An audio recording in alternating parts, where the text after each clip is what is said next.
স্নিগ্ধবিষ লেখিকা সানজিদা আক্তার মুন্নি পর্ব ৩৪। রাত ঘড়ির কাঁটা যখন দুটোর ঘরে সময় তখন বোধহয় কিছুটা থমকে দাঁড়ায়। চরাচরে নেমে আসে এক আদিম অতলান্ত স্তব্ধতা। আর ঠিক এই প্রহরে তৃষ্ণা বারান্দায় এসে বসে আছে। বাইরে এখন কৃষ্ণপক্ষের গাঢ় অন্ধকার, মনে হচ্ছে কেউ পৃথিবীর চোখে কাজল পরিয়ে দিয়েছে। আকাশের গায়ে আজ নক্ষত্রের জৌলুস নেই, শুধু দূরে কোথাও একাকী একফালি চাঁদ মেঘের আস্তরণ সরিয়ে উকি দেওয়ার ব্যর্থ চেষ্টা করছে। এই ম্লান আলোয় শহরের সুউচ্চ অট্টালিকাগুলোকে মনে হচ্ছে এক একটি ঘুমন্ত দৈত্য, যারা দিনের কোলাহল শেষে এখন ক্লান্ত হয়ে পড়েছে। ঠান্ডা বাতাস বইছে খুব দূরে, চুপি চুপি কোনো গোপন সংবাদ পৌঁছে দিচ্ছে পাতার কানে হয়তো। এই বাতাসের তোড়ে তৃষ্ণার অবিন্যস্ত চুলগুলো অবাধ্য হয়ে চোখে মুখে আছড়ে পড়ছে। বাতাসে ভারী হয়ে আছে হাসনাহেনার তীব্র উন্মাতাল ঘ্রাণ। কে জানে, হয়তো পাটোয়ারি বাড়ির বাগানের কোনো এক কোণে ফুটে থাকা ফুলগুলো আজ রাতেই তাদের সমস্ত সুবাস উজাড় করে দেওয়ার পণ করেছে। দূরে রাস্তায় ল্যাম্পপোস্টটা এক পায়ে দাঁড়িয়ে ভিজছে কুয়াশায়। তার হলুদ আলোয় নিচের পিচঢালা পথটিকে মনে হচ্ছে কোনো এক বিষাদগ্রস্ত নদীর মতো। কোথাও কোনো শব্দ নেই, যা আছে তা হলো মাঝে মাঝে নিশাচর পাখির ডানা ঝাপটানোর শব্দ আর ঝিঝি পোকার একটানা ওকোতান। এই নির্বাণ প্রকৃতির সামনে বসে তৃষ্ণার মনে হয় সে একাই জেগে আছে। তার নামের মতোই এক অমীয় তৃষ্ণা এই নিঝুম রাতে ডানা মেলেছে, অজানা এক অপেক্ষার কিংবা অব্যক্ত এক বেদনার। রাতের নিস্তব্ধতা চিরে হু হু করে বয়ে যাচ্ছে হিমেল হাওয়া। উত্তরে বাতাসের প্রতিটি ঝাপটা তার পাতলা শরীরে বিচ্ছে কাটার মতো। হাড় কাঁপানো এই ঠান্ডায় তার শরীর রিরি করে কাঁপছে, কিন্তু তৃষ্ণা সেদিকে ভ্রুক্ষেপ নেই। তার সমস্ত চেতনা এখন আচ্ছন্ন হয়ে আছে এক গভীর অপমানে। ওয়াসেম আজ আইরাতকে যে কথাগুলো বলেছে, সেগুলো বিষাক্ত তীরের মতো তার হৃদয়ে বিঁধে আছে এখনো। মানুষের বিবেক কি এতটা নিষ্ঠুর হতে পারে? নিজের স্ত্রীকে কেউ এভাবে সবার সামনে ছোট করতে পারে? তৃষ্ণা অস্ফুট যন্ত্রণায় দীর্ঘশ্বাস ছাড়ে। বুকের ভেতরটা শূন্য মনে হচ্ছে তার। নিজেকে শান্ত করার এক করুণ চেষ্টা চালিয়ে সে বিড়বিড় করে ওঠে, ভুলে যাও তৃষ্ণা, এসব তোমার ললাট লিখন। তোমার মতো তুচ্ছ প্রাণীর আবার সম্মান কিসের? কুকুরের কি কখনো মর্যাদা থাকে? না, থাকে না। তবে তোমার কেন থাকবে? আকাশের বুকে সে একফালি রূপালি চাঁদ মেঘের আড়ালে মুখ লুকোচ্ছে, আর তৃষ্ণায় অসীম শূন্যতার দিকে তাকিয়ে নিজের দীর্ঘশ্বাসগুলোকে বাতাসের সাথে মিশিয়ে দেওয়ার ব্যর্থ চেষ্টা করছে। ঘরের ভেতর হঠাৎই টন্ডা ছুটে যায় ওয়াসিমের। ঘুমের ঘরেই সে অভ্যাসবশত নিচের দিকে তাকায়, তাকাতেই তার চোখ থেকে ঘুম পালিয়ে যায়। তৃষ্ণা তো নেই এখানে, ও কোথায়? ধরফর করে বিছানায় উঠে বসে ওয়াসেম। ঘরের চার কোণে চোখ বুলাতেই তার বুকটা ধক করে ওঠে। আজ তো তৃষ্ণা নিজের বিছানাতেও পাতেনি। ওয়াসেম আজ তাড়াতাড়ি শুয়ে গেছে, কিন্তু তার স্পষ্ট মনে আছে শোয়ার সময় সে তৃষ্ণাকে দেখেছিল ঘরে ঢুকতে। তাহলে এখন গেল কোথায় ও? তবে কি সে চলে গেল? এক অজানা ভয়ে ওয়াসেমের বুক কাঁপতে শুরু করে। লুঙ্গির গিঁটটা তড়িঘড়ি করে ঠিক করে সে হন্তদন্ত হয়ে বারান্দার দিকে এগিয়ে আসে। দরজার চৌকাঠে পা রাখতেই তার চোখে পড়ে সোফায় গুটিসুটি মেরে বসে থাকা তৃষ্ণাকে। ওকে দেখা মাত্র ওয়াসেমের অবরুদ্ধ শ্বাস মুক্তি পায়। কেন জানি আজ তার বারবার মনে হচ্ছিল, আজকের এই কদর্য আচরণের পর তৃষ্ণা বুঝি এই ঘর, এই মায়া ছিন্ন করে চিরতরে বিদায় নিয়েছে। শান্তির এক তপ্ত নিঃশ্বাস ফেলে ওয়াসেম ধীর পায়ে তৃষ্ণার পাশে গিয়ে দাঁড়ায়। তৃষ্ণা তার অস্তিত্ব টের পায়, কিন্তু আজ আর ফিরে তাকায় না। তার স্থির দৃষ্টি পড়ে থাকে অন্ধকার আকাশের পানে। ওয়াসেম ঘ্যাসঘেঁষে গলায় জিজ্ঞেস করে, "কি রে, এই হাড় কাঁপানো ঠান্ডায় বাইরে বসে মরতেছিস কেন?" তৃষ্ণা কোনো ভাবান্তর ছাড়াই নিষ্ক্রিয় স্বরে উত্তর দেয়, "এমনি।" ওয়াসেম ধীর স্থির পায়ে তৃষ্ণার দিকে এগিয়ে এসে তার পাশে বসে পড়ে। শিকারি বাঘ যেমন নিঃশব্দে শিকারের দিকে এগোয়, ওয়াসেমের ভঙ্গিটাও ঠিক তেমনই। তৃষ্ণা তাকে এভাবে নিজের দিকে আসতে দেখে, বসা দেখে ধর্মর করে উঠে দাঁড়ায়। অজানা আশঙ্কায় তার বুকের ভেতরটা ধক করে উঠছে। শরীরটা মৃদু কাঁপতে শুরু করেছে। ওয়াসিমের এই ক্রমশ কাছে আসা তার শ্বাসরোধ করে দিচ্ছে। সে আর স্থির থাকতে পারে না। নিজেকে কোনো মতে সামলে আমতা আমতা করে বলে, আমি আমি ঘুমাতে গেলাম।" কথাটা বলেই তৃষ্ণা পাশ কাটিয়ে দ্রুত চলে যেতে উদ্যত হয়, কিন্তু পালানোর পথ নেই। ওয়াসিম চিল যেমন করে শিকার ধরে, ঠিক তেমনই ক্ষিপ্ত গতিতে খপ করে তৃষ্ণার বাঁ হাতের কবজিটা চেপে ধরে। অদৃশ্য কোনো লোহার শিকল দিয়ে কেউ সজোরে তার হাতটা পিষে ফেলছে। তৃষ্ণার কাছে মনে হয় হাড় পর্যন্ত কেঁপে ওঠে সেই চাপে। যন্ত্রণায় মুখটা বিকৃত হয়ে যায় তৃষ্ণার। সে ব্যথাতুর চোখে ছলছল দৃষ্টিতে ওয়াসিমের দিকে তাকিয়ে কাপা গলায় প্রশ্ন করে, হাত হাত ধরলেন যে কোনো প্রয়োজন। কথার কোনো উত্তর দেয় না ওয়াসিম। আচমকা খ্যাঁচকা টানে তৃষ্ণাকে নিজের পাশে ধপ করে বসিয়ে দেয়। এই আকস্মিক টানে তৃষ্ণার মনে হয় বাম হাতটা বুঝি শরীর থেকে ছিঁড়েই গেল। যন্ত্রণায় শরীরটা কুঁকড়ে যায় তার। ওয়াসিমের এমন উন্মাদ আচরণে বিস্ময় ও ভয় কাজ করে মনে। সে সরাসরি ওয়াসিমের চোখের দিকে তাকায়, যেখানে কোনো মায়া নেই। তৃষ্ণা তাকে জিজ্ঞেস করে, কিছু প্রয়োজন আপনার? এভাবে টানলেন কেন? অসীম বুক ভরে একটা দীর্ঘশ্বাস ছেড়ে খুব স্বাভাবিক ভঙ্গিতে বলে, না প্রয়োজন নেই। তৃষ্ণা হতভম্ব হয়ে বলে, তাহলে এভাবে বসালেন কেন? তৃষ্ণার বারবার প্রশ্নে অসীমের কপালে বিরক্তির ভাঁজ পড়ে যায়।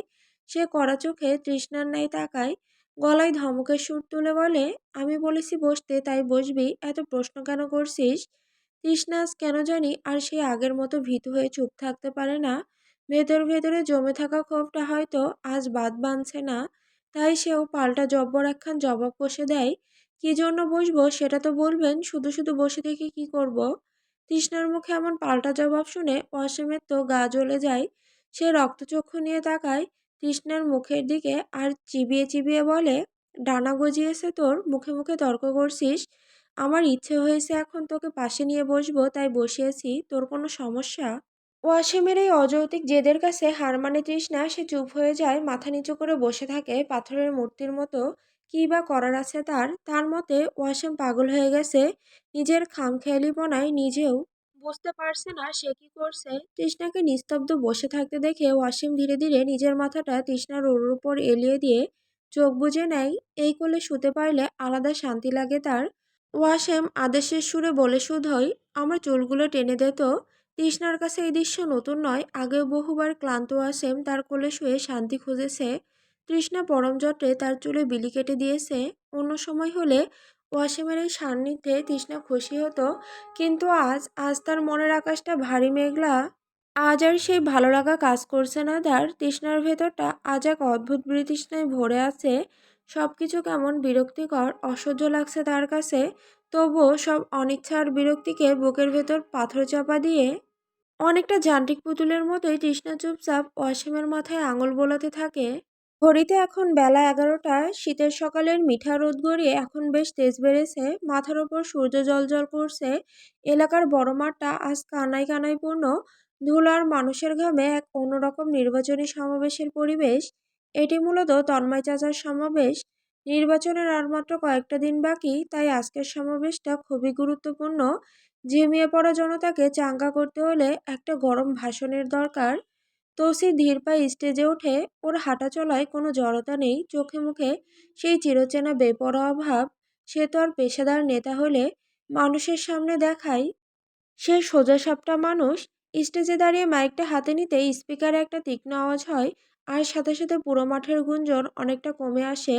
সবাই তাকিয়ে রয় তৌসিরের দিকে। তৌসির একবার পুরো মাঠের দিকে চোখ বুলিয়ে নেয়, তারপর মাইকটা মুখের কাছে এনে ভারী গলায় উপস্থিত জনতার উদ্দেশ্যে বলে ওঠে, আসসালামু আলাইকুম প্রিয় এলাকাবাসী, কেমন আছেন আপনারা?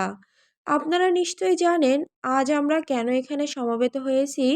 আমাদের সবার পরিচিত মুখ, আমার শ্রদ্ধেয় চাচা জনাব তন্ময় শিকদার এবার আমাদের এলাকার উন্নয়নের স্বার্থে নির্বাচনে দাঁড়িয়েছেন। আমি আজ এসেছি আপনাদের কাছে আমার চাচার জন্য, আমাদের পরিবারের জন্য এবং আপনাদের নিজেদের ভালোর জন্য ভোট চাইতে। ভাই ও বাবারা, আপনারা আমাকে চেনেন। আমি খুব সহজ সরল মানুষ। পেঁচিয়ে ঘুচিয়ে ফিরিয়ে কিংবা মিথ্যা আশ্বাস দিয়ে 100 রকম বানোয়াট কথা বলতে আমি পারি না। যা বলি ডাইরেক্ট বলি, মুখের ওপর বলি। আমি বিশ্বাস করি সত্য কথা দিতে হলেও বলা উচিত। আজও আমি আপনাদের কোনো মিথ্যা স্বপ্ন দেখাবো না। সোজা সাপটা একটা হিসাব দিচ্ছি, আমার চাচাকে যদি আপনারা ভোট দেন, লাভটা কিন্তু আপনাদেরই হবে। ইনশাল্লাহ এই এলাকা আরও উন্নত হবে। দেখুন, ওপর মহল থেকে যদি উন্নয়নের জন্য 10% বরাদ্দ আসে, আমি মিথ্যা বলবো না, সেখান থেকে 3% আমাদের খরচ এবং ব্যবস্থাপনায় থাকবে। 1% হয়তো এদিক সেদিক যাবে, কিন্তু বাকি পুরো 6% কাজ আপনাদের হবে। আমি গ্যারান্টি দিয়ে বলছি, আপনারা যদি অন্য কাউকে ভোট দেন, তারা হয়তো পুরো টাকাটাই মেরে দেবে। সেখানে 6% তো দূরের কথা, 1% কাজ হবে কি না তার কোনো গ্যারান্টি নাই। কিন্তু আমাদের কাছে আপনারা অন্তত আপনাদের হকের সিংহভাগ কাজ বুঝে পাবেন। এই এলাকার উন্নয়নে আমরা অতীতেও কাজ করেছি, আপনারা তা জানেন এবং স্বীকারও করেন। প্রিয় এলাকাবাসী, আপনারা ভুলে যাননি এই সমাজসেবা করতে গিয়ে আমার বড় চাচা তাজদার শিকদার এবং আমার বড় ভাই মানে বড় চাচার ছেলে তৌসিফ শিকদার অকালে প্রাণ দিতে হয়েছে। স্বৈরাচারের শিকার হয়ে তারা মৃত্যুর মুখে ঢলে পড়েছেন। তাদের বাঁচতে দেওয়া হয়নি। তাদের একটাই অপরাধ ছিল, তারা বিএনপি করত। এই দলের সমর্থক হওয়ার কারণেই তাদের মৃত্যু উপহার পেতে হয়েছে। এত কিছুর পরেও কিন্তু আমরা থেমে থাকিনি, আমরা লড়ে গিয়েছি। সেই স্বৈরাচারী শাসনামলে চরম প্রতিকূলতার মধ্যে যদি আমরা এলাকার উন্নয়ন করতে পারি, তবে এখন কেন পারবো না? ইনশাল্লাহ এখন আরো বেশি পারবো। আমি জানি এবং আমি নিজে স্বীকার করছি, আমার দল চাঁদাবাজি আর ভণ্ডামিতে ওস্তাদ। কিন্তু তাই বলে আমি বা আমার পরিবার তো তেমন না। দল বা মার্কা না দেখে মানুষ দেখে ভোট দিন। আপনারা তো আমাদের রক্ত চেনেন, আমাদের পারিবারিক ঐতিহ্য জানেন। তাই আমার বিনীত অনুরোধ, দল বা মার্কা দেখে বিচার করবেন না, মানুষ দেখে ভোট দিন। মানুষ হিসাবে আমার চাচা কেমন, আমাদের পরিবার আপনাদের জন্য কতটা ত্যাগ স্বীকার করেছে, সেটা দেখে ভোট দিন। সুযোগ যদি না চান দিতে হবে না, কিন্তু যদি মনে করেন আমরা আপনাদের সেবা করতে পারবো, তবে ভোট দিয়ে সেই সুযোগটি দিন।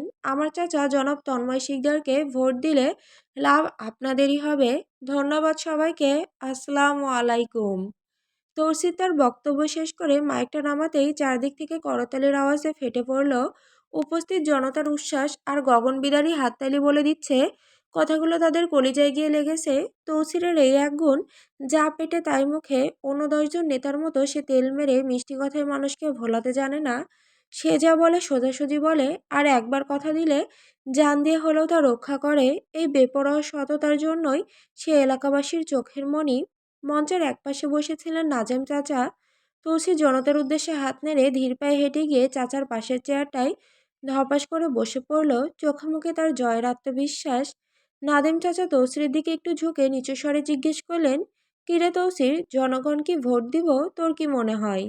তৌসির শার্টের কলারটা একটু ঠিক করে ঠোঁটের কোণে বাঁকা হাসি ফুটিয়ে বলল, দিব মানে আলবৎ দিব। যেই কড়া ভাষণ দিছি চাচা, যে বেটা ভোট দিত না সেও এখন দৌড়াইয়া আসা ভোট দিয়া যাইব। সর্দার বাড়ির অন্দরমহলে আজ নিস্তব্ধতায় ঘেরা। অবশ্য সে হওয়ার কারণ আছে, বাড়ির কাজের বুয়ার মেয়ের সাথে সর্দার বাড়ির ছোট ছেলের বিয়ে হয়েছে। বিষয়টি বিস্ময়কর হওয়ার কথাই তো, তাই না? কিন্তু বড় কর্তার আদেশের ওপর কথা বলার সাহস এই তল্লাটে কারণেই। তাই বিয়ে মেনে নেওয়া ছাড়া উপায়ও ছিল না। বাসর ঘরে সুসজ্জিত খাটে জড়সড় হয়ে বসে আছে নওরি, অর্থাৎ সেই কাজের বুয়ার মেয়ে। বয়স তার খুব বেশি নয়, এই সবে 17তে পা দিয়েছে। কিন্তু এই অল্প বয়সেই তার কাঁধে যে দায়িত্ব আর পরিস্থিতির ভার চেপেছে, তা সামলানোর সাধ্য নওরই নেই। পরনের বেনারসি শাড়িটা সে খুলে রেখেছে তার মায়ের দেওয়া শেখানো বুলি। এখনো নওরিনের মাথায় বারংবার ঘুরপাক খাচ্ছে, নিজের থেকে সব দিয়ে দিবি যাতে ইয়াত্তর প্রতি আকৃষ্ট হয়। নওরি বোকাশোকা সরল এক কিশোরী, মায়ের কথাতেই সে বেদ বাক্য মেনে ব্লাউজ আর পেটিকোট পরিহিত অবস্থায় মাথা নিচু করে বসে আছে বিছানায় ইয়াদের অপেক্ষায়। লজ্জায় ভয়ে তার হাত পা কাঁপছে, কলিজাটাও শুকিয়ে আসতে আতঙ্কে তার দরজা খোলার শব্দ হয়। ইয়াদ ধীর পায়ে ঘরে প্রবেশ করে। কাজের মেয়ের সাথে বিয়ে হয়েছে এই নিয়ে ইয়াদের মনে কোনো ক্ষোভ বা বিরক্তি নেই। তার চোখে মুখে নিস্পৃহা। সে মনে করে বাবার আদেশে যা হয়েছে তাই সঠিক। কিন্তু ঘরে ঢুকে খাটের দিকে তাকাতেই ইয়াদের ভুরু কুঁচকে যায়। অর্ধনগ্ন নওরির থেকে চোখ সরাতে পারে না ইয়াদ, তাই বাধ্য হয়ে অবাধ্য চাহনি নিয়ে তাকিয়ে থাকে খাটে বসা কাঁপতে থাকা নওরির দিকে। নওরির এই কাণ্ড দেখে বুঝতে আর বাকি থাকে না যে এই কিশোরীর কেউ ভুল বুঝিয়ে এমনটা করতে বাধ্য করেছে। সে নিজে থেকে এমনটা করলে লজ্জায় কুঁকড়ে এভাবে বসে থাকতো না। ইয়াদ ধীর পায়ে নওরির সামনে এসে দাঁড়ায়। নতজানু হয়ে বসে থাকা নওরির দিকে তাকিয়ে সে ঠান্ডা কিন্তু গম্ভীর গলায় প্রশ্ন করে, তোমার বয়স কত? ইয়াদের এই ভাবলেশীন প্রশ্নে নওরি চমকে ওঠে। ভয়ে ভয়ে চোখ তুলে তাকায় ইয়াদের মুখ পানে। কিছুক্ষণ স্থির চোখে চেয়ে কাঁপা কাঁপা গলায় উত্তর দেয়, 17। ইয়াদ তীক্ষ্ণ দৃষ্টিতে তাকিয়ে থেকে আবার প্রশ্ন করে, এতটুকু বয়সে তুমি এসবের কি বোঝো মেয়ে? শাড়ি খুলে এভাবে বসে আছো কেন? এমন প্রশ্নের ধারালো বাণে নওরি আরো গুটিয়ে যায়। ও মাথা নিচু করে ফিসফিসিয়ে বলে, মা মা বলেছে এভাবে থাকতে। আপনি নাকি এতে খুশি হবেন? উত্তরটা শুনেই ইয়াদের ঠোঁটের কোণে এক চিলতে বিষাদের হাসি ফুটে ওঠে। যেমনটা সে ভেবেছিল ঠিক তেমনটাই। বিছানায় সরিয়ে থাকা লাল বেনারসিটা আলতো হাতে তুলে নেয় ইয়াদ, তারপর খুব যত্ন করে নওরির গায়ে শাড়িটা জড়িয়ে দিতে দিতে সে শান্ত গলায় বলে, নাও এটা গায়ে জড়াও, আমার চোখের লজ্জা আছে। ইয়াদের এমন ব্যবহারে নওরি যার পরনায় বিস্মিত হয়। একই সাথে তীব্র লজ্জায় তার কান গরম হয়ে ওঠে। সি, কেন সে যে মায়ের কথা শুনতে গেল! তড়িঘড়ি করে শাড়ি দিয়ে নিজেকে ঢেকে নেয় বোকা নওরি। নওরি নিজেকে গুছিয়ে নিতেই ইয়াদ তার মুখোমুখি হয়ে বসে সরাসরি নওরির চোখের দিকে তাকিয়ে ইয়াদ ম্লান গলায় বলে, তোমাকে আমি কিছু কথা বলবো, মন দিয়ে শোনো। নওরি মাথা নাড়ায়, জি বলুন। ইয়াদের স্পষ্ট উচ্চারণে বলতে শুরু করে, দেখো, পরিস্থিতির চাপে তোমার সাথে আমার বিয়ে হয়েছে।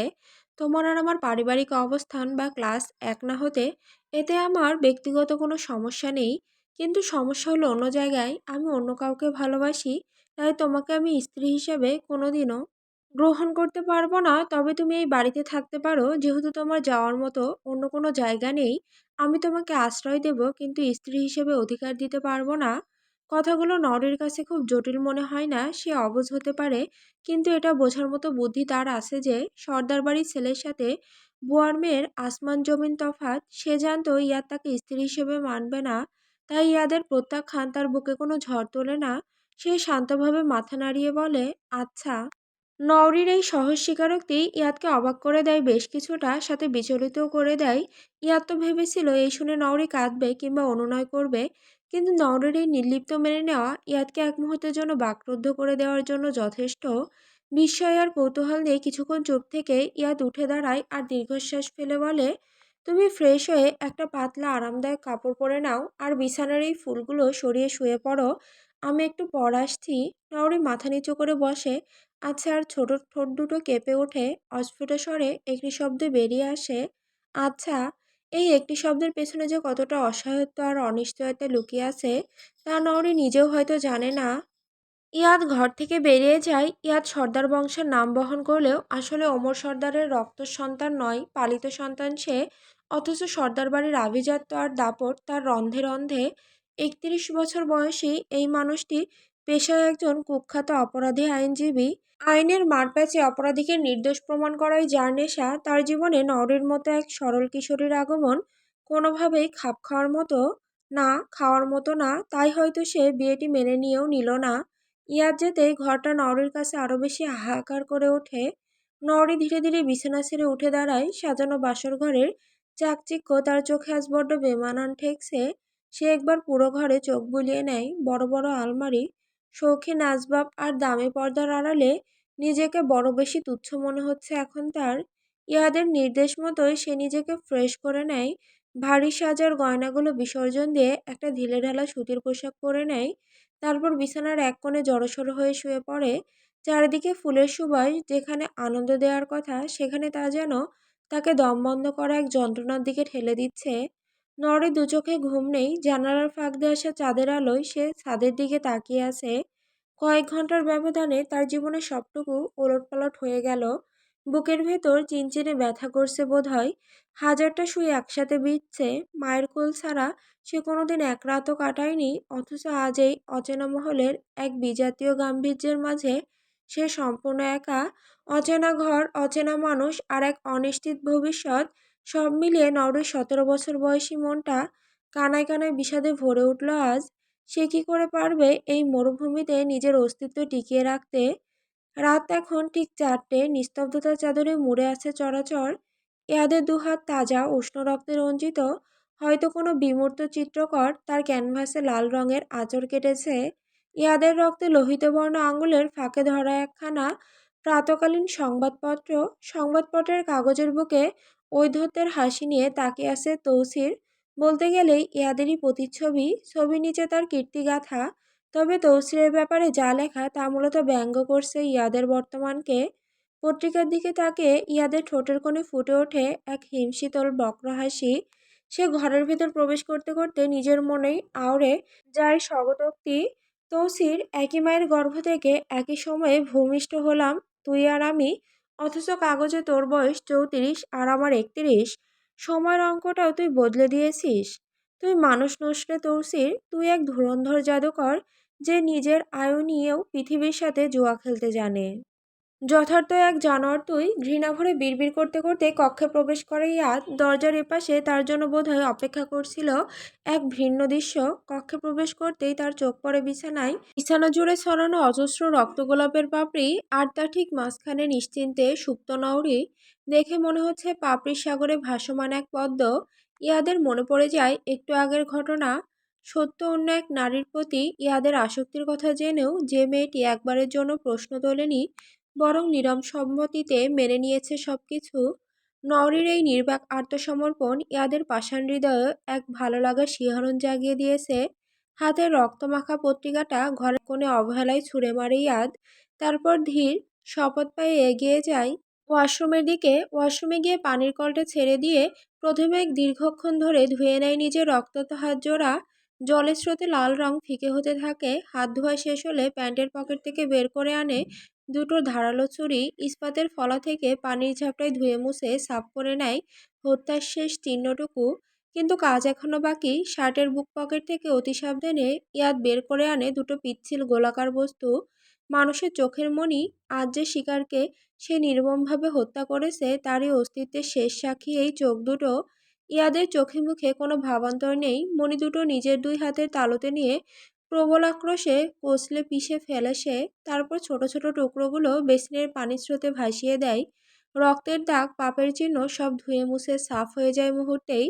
শরীর থেকে রক্তের শেষ বিন্দুটুকু মুছে ফেলতে দীর্ঘ সময় নিয়ে স্নান করে ইয়াদ। পানির শীতল স্পর্শে তার উত্তেজনা প্রশমিত হয়। অবশেষে কোমরে একটা গাঢ় নীল রঙের তোয়ালে জড়িয়ে সদ্য স্নানসিক্ত শরীরে ধীর পায়ে ওয়াশরুম থেকে বেরিয়ে আসে সে। বাইরে এখন প্রকৃতির রুদ্ররূপ। মেঘের গর্জনে আকাশ ফেটে পড়ছে, আর তুমুল বৃষ্টির ছাট আছড়ে পড়ছে জানালার কাছে। এক প্রলয়ঙ্কারী ঝড় যেন পৃথিবীকে তছনছ করে দেওয়ার নেশায় মেতেছে। ঘরের ভেতরে সেই উন্মাত্ততার রেশ নেই, আছে শুধু এক হিমশীতল নীরবতা। ইয়াদ অন্য একটি তোয়ালে দিয়ে তার সিক্ত চুলের পানি মুছতে মুছতে ধীর পেয়ে গিয়ে দাঁড়ায় ঘরের জানালার সামনে। বাইরে ঝোড়ো হাওয়ার তাণ্ডব দেখে ইয়াদের ঠোঁটে ফুটে ওঠে এক তৃপ্তির আভা। ঘাড় ঘুরিয়ে সে তাকায় বিছানার দিকে। দেখে ঠান্ডার প্রকাপে নওরি সেখানে কুঁকড়ে শুয়ে আছে। নওরির এই হালাত দেখে ইয়াদের মনে হচ্ছে ঝড়ের কবলে পড়া এক নিষ্পাপ লতা শুয়ে আছে তার বিছানায়। নওরির এই অসহায় ভঙ্গি দেখে ইয়াদের ওষ্ঠাধরে এক শয়তানি হাসি রেখা খেলে যায়। সে নিঃশব্দে বিছানার দিকে এগিয়ে যায়, আর্দ্র শরীর নিয়ে কাঁথার নিচে প্রবেশ করে। নওরির একদম গা ঘেঁষে শুয়ে পড়ে সে। তারপর এক প্রবল হ্যাঁচকা টানে নওরিকে নিজের শক্ত বুকের মাঝে পিষ্ট করে নেয় ইয়াদ। নওরি ঘুমের ঘোরেই অবচেতন মনে এই বন্ধন থেকে মুক্তি পেতে চায়, শরীরটাকে সরিয়ে নিতে চায় দূরে, কিন্তু ইয়াদের শক্তির কাছে সেই চেষ্টা বৃথা। ইয়াদ নওরিকে আরো নিবিড়ভাবে নিজের সাথে জাপটে ধরে। নওরির শাড়ির অবিন্যস্ত আঁচল সরিয়ে নওরির উন্মুক্ত উদরে নিজের বরফ শীতল হাতটা চেপে ধরে সে। নওরির শিউরে ওঠা শরীরটা ইয়াদের পাশবিক উল্লাসকে আরো বাড়িয়ে দেয়। নওরির অনাবৃত কাঁধে মুখ গুজে এক দীর্ঘ শ্বাস ছেড়ে গাঢ় চুম্বনে তাকে সিক্ত করে ইয়াদ। তারপর অতি নিভৃতে নওরিনের কানের কাছে তপ্ত নিঃশ্বাস ফেলে ফিসফিসিয়ে বলে, আমি যা পেতে চাই তা আমি ছিনিয়ে নিতে জানি নওরি। এই তো সেদিন তোমায় প্রথম দেখলাম, আর আজ তুমি আমার শয্যা সঙ্গিনী, আমার বেগম রূপে। তুমি জানো না কত বড় এক কুশলী খেলোয়াড়ের জালে তুমি বন্দী হয়েছ। তোমার এই শান্ত আত্মসমর্পণই তোমার কাল হয়ে দাঁড়াবে। বলে দিলাম। কথাগুলো শেষ করে ইয়াদ অত্যন্ত নিপুণ হাতে নওরির ব্লাউজটি শরীর থেকে আলাদা করে নেয়। আবরণহীন অবস্থায় তাকে বালিশে শুইয়ে দিয়ে ইয়াদের তৃষ্ণার্ত মুখটা খুঁজে নেয় নওরির উরজদ্বয়ের উষ্ণতা। নওরিকে সে আগেই কৌশলে অন্য একজনের মাধ্যমে ঘুমের ওষুধ খাইয়ে দিয়েছে, তাই ঘুমের ওষুধের প্রভাবে নওরি এখন চেতনার ওপারে। তার ওপর দিয়ে বয়ে যাওয়া এই ঝড়ো বিপর্যয় টের পাওয়ার ক্ষমতাও তার অবশিষ্ট নেই। ইয়াদের আদিম লিপ্সা আর বাইরের বৃষ্টির শব্দ মিলেমিশে একাকার হয়ে যায়। তবে ইয়াদ বেশি আগায় না। সে শুধু এতটুকুই এসে নিজেকে বন্টন করে নিয়ে ক্লান্ত আর তৃপ্ত ইয়াদ নওরিকে আঁকড়ে ধরে ঘুমের অতল গহ্বরে তলিয়ে যেতে শুরু করে। মসজিদের মিনার থেকে ভেসে আসতে ফজরের আজানে সুগম্ভীর ধ্বনি, আর এই ঠিক মুহূর্তেই শিকদার বাড়ির উঠোনে রচিত হচ্ছে এক নির্মম নরক। ভোরের আবছা কুয়াশা ভেদ করে সেখানে বাতাসের সাথে মিশেছে কাঁচা রক্তের লোনা গন্ধ।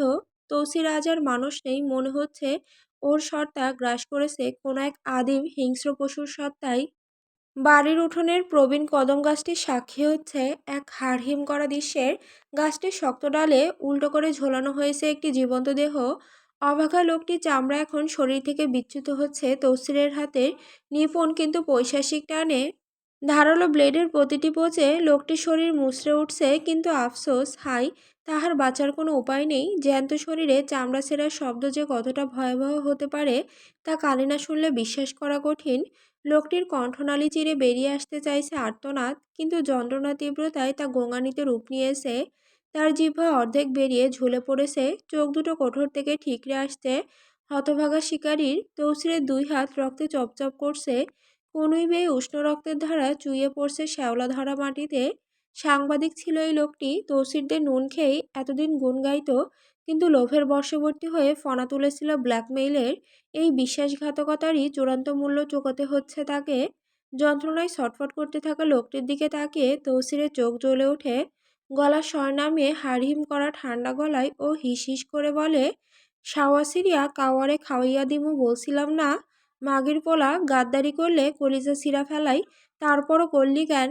নে এখন বোঝ মরণ কেমন যন্ত্রণার। পদ্মা সেতুর পিলারের দাম বহুত না হইলে তোর পেছনে দুইটা ভৈরা দিতাম। এই নারকীয় যজ্ঞের চারপাশে গোল হয়ে দাঁড়িয়ে আছেন তৌসিরের আপনজনেরা, মানে নাজেম চাচা, মিনহাজ মামারা। তাদের মুখে কোনো বিকার নেই, চোখে নেই কোনো সমবেদনা। তাদের অবস্থায় মনে হচ্ছে উঠোনে কোনো উৎসব চলছে, আর এই রক্তপাত সেই উৎসবেরই এক সাধারণ অংশ। অন্যদিকে ফজরের নামাজ শেষ করে স্নিগ্ধ মন নিয়ে নাজহা বেরিয়েছিল তৌসিরের খোঁজে। আজ ঘুম থেকে উঠে তাকে দেখতে পায়নি তাই বেরিয়েছে, কিন্তু ভোরের আলোয় উঠোনের দিকে পা বাড়াতেই থমকে আড়ষ্ট হয়ে যায় নাজহা। চোখের সামনে দৃশ্যটি দেখে তার মস্তিষ্কের স্নায়ুগুলো মুহূর্তে অকেজো হয়ে পড়ে। পা দুটো মাটির সাথে গেঁথে গেছে, চাইলেও নড়াতে পারছে না। কদম গাছের নিচে তৌসির দাঁড়িয়ে আছে, নাকি মানুষের চামড়ায় ঢাকা এক রাক্ষস দাঁড়িয়ে আছে? নাজহা বুঝতে পারে না সেটা। রক্ত মাংস আর গোঙানির এই বীভৎস সমারোহ দেখে নাজহার ধমনীর রক্ত হিম হয়ে যাচ্ছে। তার পবিত্র ভোরের আকাশটা মুহূর্তে কালো হয়ে গ্রাস করে নেয় তাকে। মানুষ কি আসলে এতটা নিকৃষ্ট হতে পারে, এতটা ভয়ঙ্কর?